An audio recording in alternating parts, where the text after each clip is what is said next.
পৃথিবীর জনসংখ্যা কমে আসবে। এখন 800 কোটি দেখছেন, সামনে হয়ে যাবে দেখবেন 200 কোটি 100 কোটি।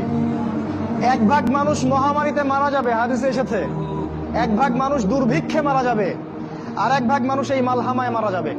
অল্প কিছু মানুষ বেঁচে থাকবে।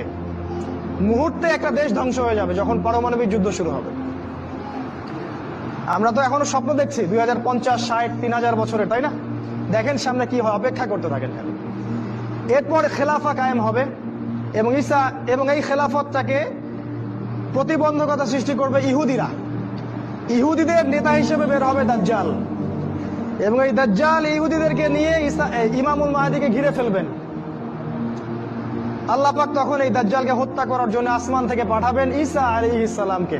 আপনারা জানেন ঈসা আলাইহিস সালাম আবারও পৃথিবীতে আসবেন এবং তিনি এই মাসিহুদ দাজ্জালকে হত্যা করবেন। পৃথিবী থেকে প্রত্যেকটা ইহুদির নাম মুছে যাবে। ইহুদি জাতি বলে কোনো জাতি থাকবে না পৃথিবী।